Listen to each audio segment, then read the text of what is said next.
Alam niyo po bang bawal po kayo magmaneho ng demotor kung wala po kayong lisensya? Nakagat ka na ba ng buhaya? Oo sir, yung ano, kaya sabi ko yung hindi, kaya... Harangin nyo nga yung palabas. Harangin nyo yung palabas. Harangin nyo. Skog! Skog! Yan. William Mierini. Oh, lock mo. Oh, yan. Plus 5 na ba siya sa'yo? Pwede na, plus 5.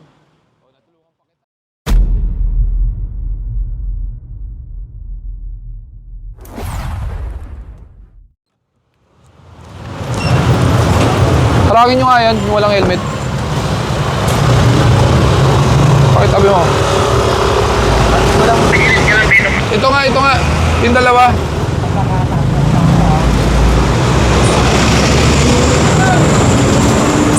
Good morning po. Patabi nyo mga nutshell, sinelas, ORCR. Ito nga, pakukuha. Sino yung flatbed natin na kukuha ng mga tricycle? May plaka to. Parehong may plaka yan. Yung isa, chassis number na lang.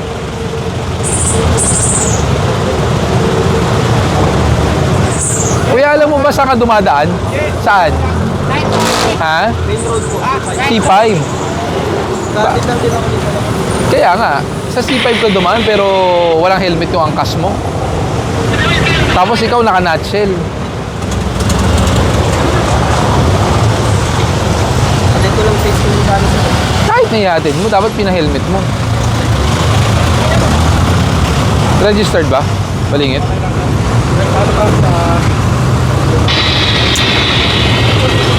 Nasa bungad pa lang tayo ng C5 galing South Luzon Expressway.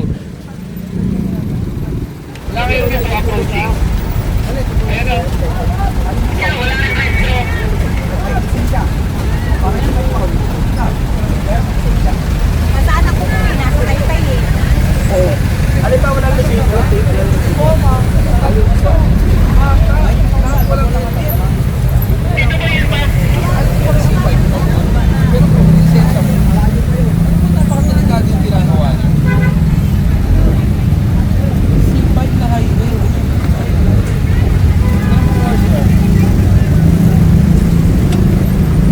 Mula naman dyan sa motor, saka dito sa mga tricycle, yung close van dito na nadaanan, natikitan. Dahil dyan naman yung driver. Tapos pati yung mga motor doon sa unahan. So ayan, natikitan si kuya ng excess passenger saka walang helmet. Saka naka-tsinelas. Ito naman mga tricycle na ito walang plaka.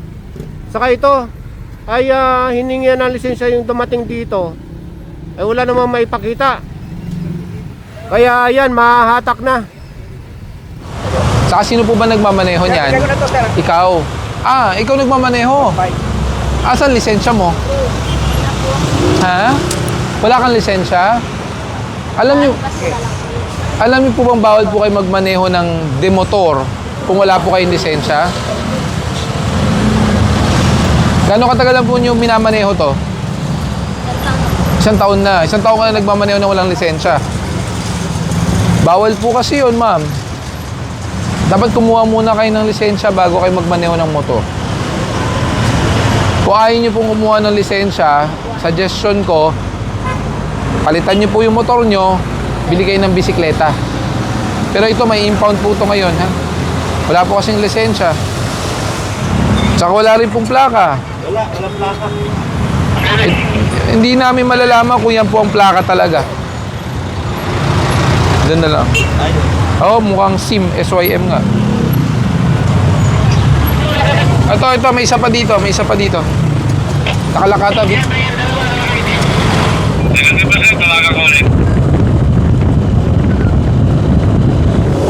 Walang driver?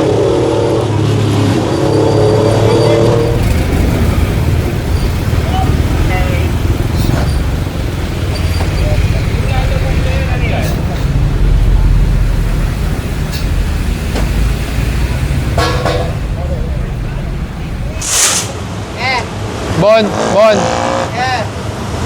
Chinela. Bermove. Oh, ya. Di ba?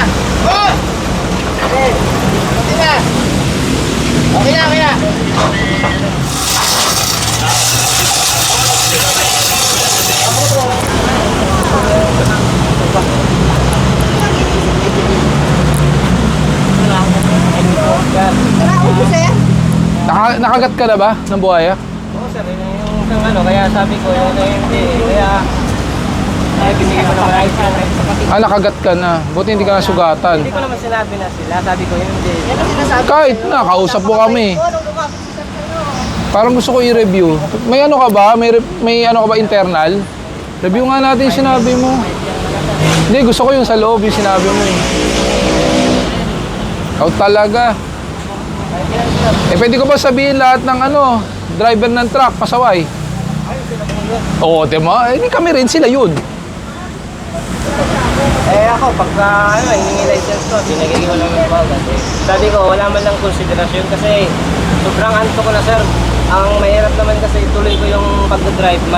May tanong ako sa'yo. Oo. Service road. Ang service road hindi pinaparadahan. Kung gusto mo magpahinga, may tamang pahingahan, gasolinahan. Andun po, sa harapan lang. Ang mga gasolinan, mabait lang yan sa mga konsepto ko yan sir. Pag pagdating sa amin, tataboy lang kami natin. Bakit sa ka ba galing?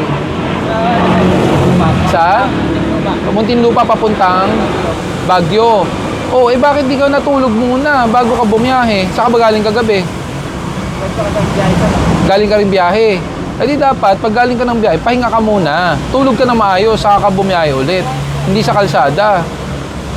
O naman, lalatin mo. O ganun din, di ba? Sagot mo sila yon. O kami sila yon. May dala ka bang ano? Dala mo naman yung prangkisa mo? Kaya po sir, lahat sir. Kompleto po. Sige nga, patingin lang. Sige. Hindi ito kailangan ko yung franchise galing LTFRB.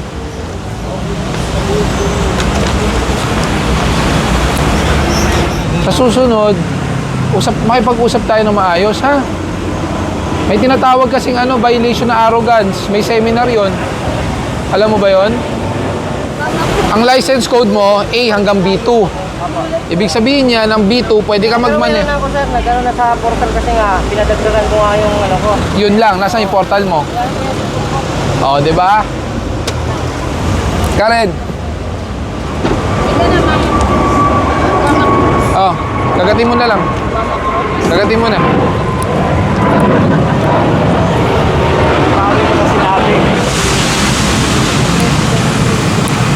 Susunod kasi, pag sinabihan kayo ng ganun, kagatin mo, rar. Sinabi yung sa akin, si Jen, kaya kayo, late na babae. Sana sinabi niya, Atas ar. Atas Si Jenny ba? Akala ko si Karen. Silang dalawa, magkatabi, pero si Jen yung kama. Hello po. Sinabihan daw kasing buhaya itong enforcer na naninikit sa kanya.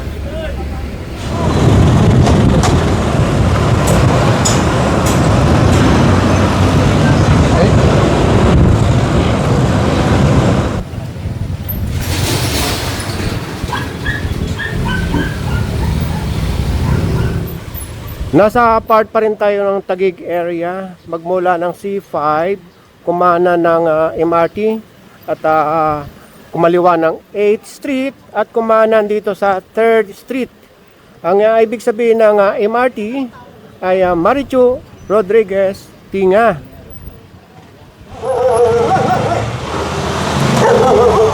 Nako po. So makipot itong 3rd Street at ito isang complaint. Dahil nga makipot na at paparkingan pa ng mga ganyan.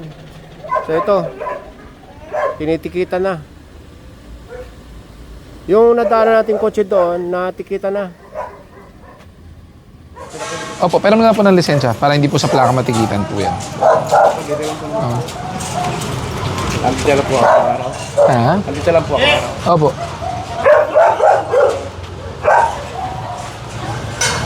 Halika dito, kuya. Halika na. Ikaw rin. Oy, nakapula. Tabi mo na doon. Harangin nyo nga yung palabas. Harangin nyo yung palabas.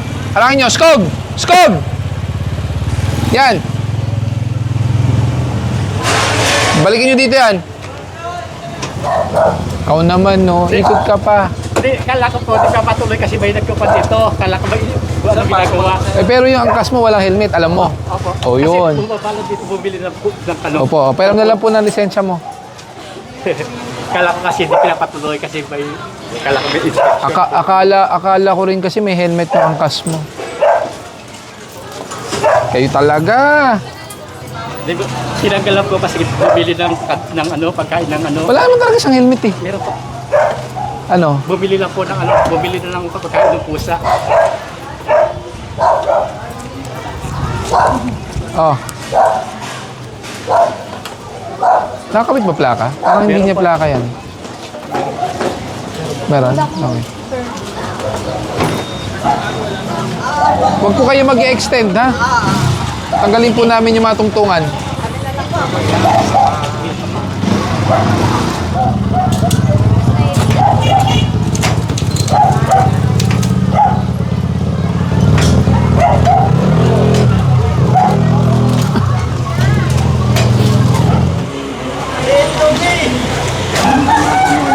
Isang flatbed lang, isang flatbed. Pakipapasok. Bali, dalawang motorsiklo ang isasampa. Ayun, saka ito.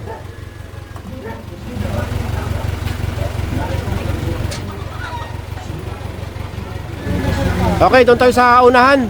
At maglalakad na lang yata hanggang 4th Street. Nandito na tayo sa 4th Street. At ito. Mayroon mga tinitikitan doon, saka dito mismo sa pinakakanto. Yes, sir. Mali po ang helmet natin. Okay. Pareho po kayo, mali po ang helmet nyo. Maaari po kung mayroong lisensya. Dito lang po bahay ko, sir. Kaya ganito lang yung ano namin. Ha? Taga rito ako, kaya ito lang yung pang sa loob ng barangay. Ay, mali po yan. Kahit sa loob po ng barangay, kung hindi po private, dapat po tamang helmet. Kasi hindi naman natin malalaman kailan dating aksidente. Di ba? Wala ka bang helmet na pang motor? Mayroon, sir. Yung helmet ko na yun, pang ginagamit ko sa ano. Kaya nagmadali ako kanina, sir, kasi pumunta kami dito sa barangay. Opo, pero kailangan po kasi yung tamang helmet. Kahit dito lang sa barangay. Ikaw, may helmet ka. Yan lang talaga helmet mo. Mayroon siya, sir, helmet din. Meron din. Dapat yung tamang helmet ang ginagamit niyo po. Galing na kasi kami dyan sa barangay. Opo, kasi public road po to. Kailangan tamang. Ayun, tinanong niyo po sila. Diba? Tamang helmet. Kasama natin yung mga taga-barangay at napuna ko dito ay makikipot yung mga daan at natanong natin sa kanila kung ito by one way o two way. Two way po pala lahat itong mga daan dito. At yun ang dahilan kaya nila nirereklamo yung mga naka-illegal parking dito. Maraming salamat po. Ayun sila tatay na tikitan. Ay, oo nga, two-way nga. Bon, pakarga mo na kay McQuaid muna. Kasi nandyan na eh. Ayan na si McQuaid eh. Pakarga mo na. Itong lugar na kung saan ang clearing operation ngayon ay sakop pala ng Barangay Katuparan.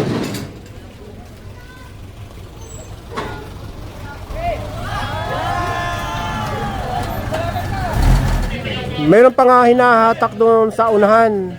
Pagka nahatak yon, eh bali na tatlo ang nahatak dito sa looban. Magmula sa looban ng Barangay Pinagsama sa kanang Katuparan, nandito na muli ang clearing operation sa may C5 northbound at nadaanan itong mga sasakyan dito na naka-park or naka-illegal parking. May mga driver naman. So yung mahatak dyan, yung walang lalampas na may-ari. Ito yung mahatak. Nandito pa rin tayo sa may C5 Service Road at northbound at ang dami pa rin dito mga naka-illegal parking. Tapos dito sa hulihan, ganun din. Marami rin tinitikitan na.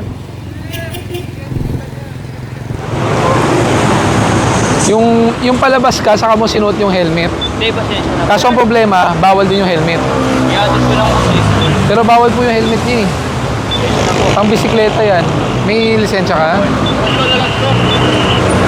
Kaya na po. May RCR ka naman. Meron po. Sige nga, pero may RCR. Wala ka bang helmet na pang motor talaga? Bakit wala? Pang bisikleta kasi yan, saka pang skateboard.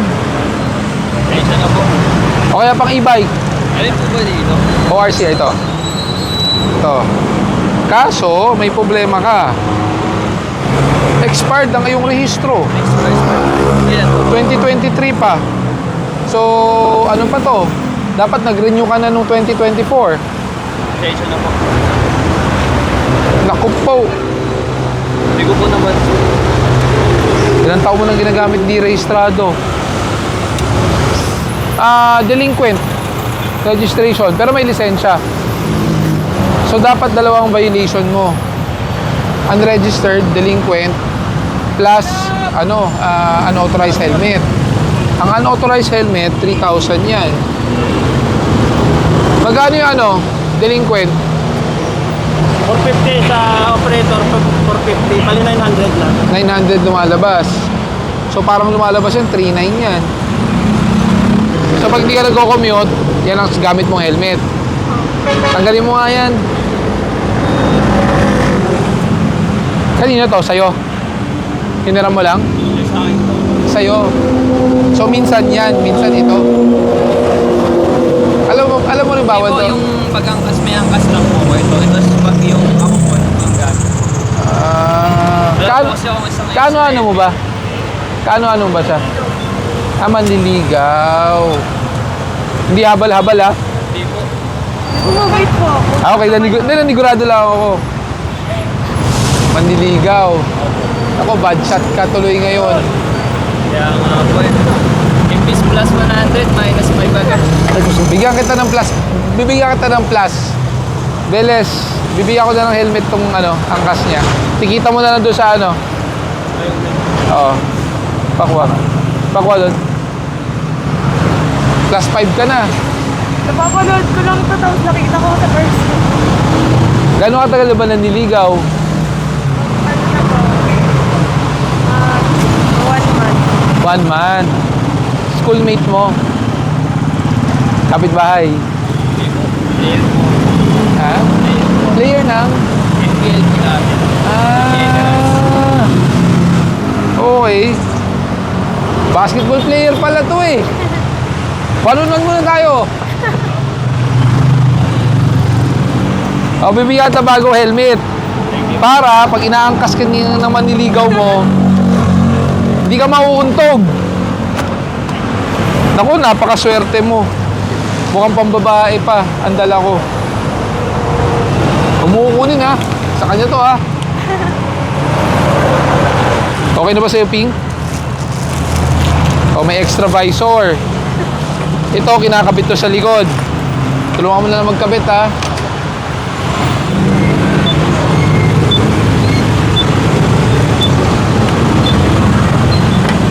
Ano pala yon? Basketball player ng Generals.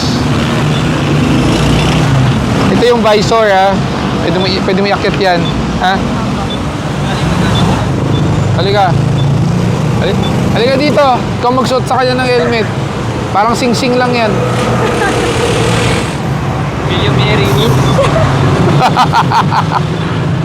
Lock mo. Yan. Plus 5 na ba siya sa'yo? Pwede na, plus 5. Natulungan pa kita ha. Thank you po Pwede po po. Naman. Kabit mo na lang sa helmet yan mamaya. Parehistro mo yan ha. Thank you po. Hindi po. Hindi na ayaw siyang tawagan nyo ngayon. Baby na po. Baby na? Baby na. Ito pala ata sasagot din eh. Dahil sa helmet, sinagot ka. Nang dahil sa zebra helmet, sinagot.